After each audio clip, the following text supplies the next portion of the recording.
एक और बड़ी खबर का रुख कर लेते हैं। महाराष्ट्र में सियासी संकट पर जुड़ी हुई एक और बड़ी खबर। महाराष्ट्र कांग्रेस अध्यक्ष बाला साहब थोरात के घर नेताओं का पहुंचना शुरू हो चुका है। एच.के. पाटिल बाला साहब थोरात के घर पहुंच चुके हैं। देखिए, क्योंकि लगातार एनसीपी अलग बैठक ले रही है, कांग्रेस अलग बैठक ले रही है और शिवसेना की अलग बैठक चल रही है। ये इस वक्त की बड़ी और अपडेट है कि एच.के. पाटिल बाला साहब थोरात के घर पहुंच चुके हैं। विनोद,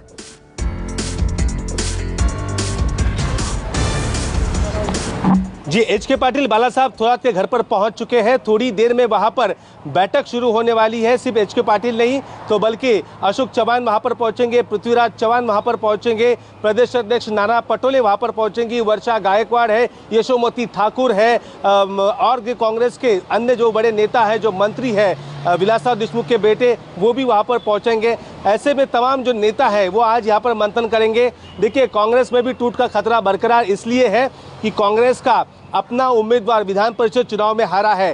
3 वोट क्रॉस हुए हैं, यानी कांग्रेस के 3 विधायकों ने सीधे वोट भारतीय जनता पार्टी के उम्मीदवार को दिए हैं, इसलिए हार का मुंह देखना पड़ा है। ऐसे में एच.के. पाटिल एक्टिव हो चुके हैं। इनके अलावा कांग्रेस के अन्य दिल्ली के नेता भी एक्टिव हो चुके हैं। अब उनको खतरा है कि जैसे शिवसेना में ये टूट पड़ी है, वैसे कहीं हमारे साथ न हो और इसका खामियाजा न भुगतना पड़े। इसके लिए कांग्रेस नेताओं में लगातार बैठकों का सिलसिला यहाँ पर जारी है और ये सिलसिला सिर्फ यहाँ नहीं, अभी कमलनाथ भी वहाँ पर पहुँचेंगे, कमलनाथ भी मार्गदर्शन करेंगे, विधायक भी यहाँ पर बुलाए गए हैं।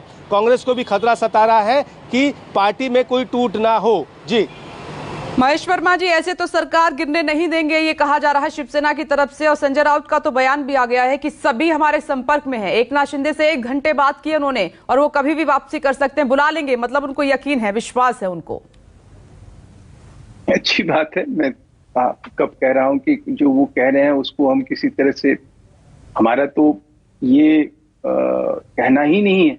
हमारा तो ये कहना है कि जो आज की स्थिति और परिस्थिति है, उनको तो ये भी कह देंगे संजय राउत कि उनको पद से नहीं हटाया गया, उनके खिलाफ कोई कार्रवाई नहीं की गई। एकनाथ शिंदे जी का जो प्रपोजल है, जो प्रस्ताव है, उसके ऊपर कोई जवाब और टीका टिप्पणी वो नहीं कर रहे हैं, लेकिन बड़े वो मुखर तरीके से अपनी बात को रखते हैं संजय राउत जी, तो वो तो अलग बात है। लेकिन अभी जो ये आशुतोष की बात कह रहे थे, मैं उस चीज को थोड़ा सा समझने की कोशिश किया।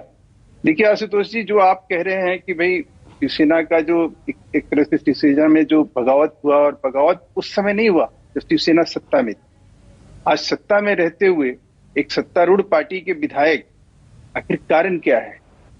आप इतने टाइम से पत्रकारिता करते हैं, राजनीति को अच्छी तरह से समझते हैं, कारण क्या है? उस कारण को कम से कम दर्शकों को बताना चाहिए। वो छटपटाहट और अकुलाहट जो है शिवसेना के विधायकों के अंदर किस बात की है?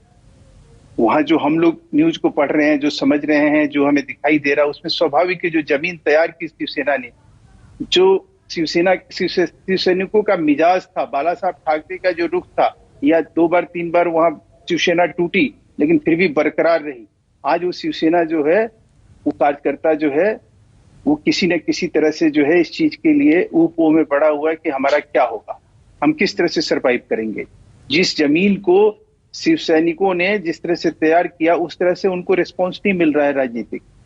वो कहीं उस पे वो फसल नहीं उगाई जा रही है जो उगाने की, जो लगातार जो है वो बोते रहे और उसी को काटते रहे। जो बाला साहब की जो लिगेसी थी, उस लिगेसी को वो कहीं लेके आगे, अब वो शरद पवार जी की लिगेसी को आगे बढ़ा रहे हैं। कहीं कांग्रेस की, जो कि आकंठ भ्रष्टाचार में डूबे हुए हैं, वो नवाब मलिक को देख लीजिए, अनिल देशमुख जी को देख लीजिए, तमाम तरह के लोग जो है, भ्रष्टाचार जो है अपने चरम सीमा पर है आज महाराष्ट्र। महेश वर्मा जी, जो प्रपोजल की आप बात कर रहे थे, जवाब अगर नहीं आया तो जाहिर सी बात है कि शिवसेना बीजेपी के साथ जाना नहीं चाहती है, सरकार बनाना नहीं चाहती। अगर चाहते तो वो हाँ कर देते, इसीलिए कोई जवाब आया नहीं, ये तो अंडरस्टूड है। महेश वर्मा जी, मैं आती हूँ, एक इंद्रजीत से अपडेट लेती हूँ। शरद पवार के घर के बाहर मौजूद हैं, क्या अपडेट है इंद्रजीत? वहां से बैठक चल रही है?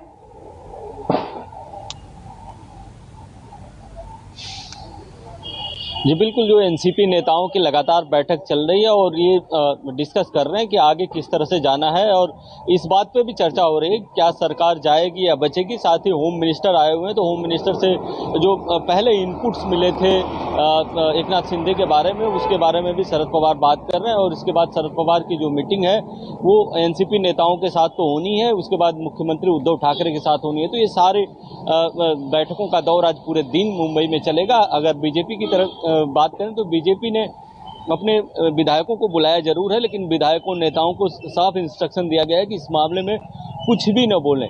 आपने देखा होगा कि जो महाराष्ट्र अध्यक्ष है चंद्रकांत पाटिल, वो बार बार सरकार गिराने की बात पहले करते रहे हैं, लेकिन अगर कल की बात किया जाए, कल उनसे पूछा गया तो उन्होंने कहा कि हम वेट एंड वॉच की भूमिका में हम परिस्थितियों पर नजर बनाए हुए हैं। तो कहीं न कहीं इस मामले में किसी को भी बोलने की इजाजत नहीं दी गई है। लेकिन अगर बीजेपी इस खेल में शामिल है या नहीं, ये आपको जानना है तो देखिए कि किस तरह से सूरत से विधायकों को गुवाहाटी ले जाया गया। इसके बाद बीजेपी के नेता उनके साथ मौजूद हैं, बीजेपी के नेता देख रेख कर रहे हैं और सारी चीजें जो चल रही है बीजेपी के नेताओं के देख रेख में ही हो रही हैं। जी, ये पूरा नंबर का खेल है। नमस्कार, मैं हूं मानक गुप्ता। अगर आपको हमारा ये वीडियो पसंद आया हो तो इसे लाइक और शेयर जरूर करें, और हाँ, हमें सब्सक्राइब और फॉलो करना ना भूलें ताकि आप देश और दुनिया की कोई खबर मिस ना करें। तो जुड़े रहिए हमारे साथ और देखते रहिए न्यूज़ 24।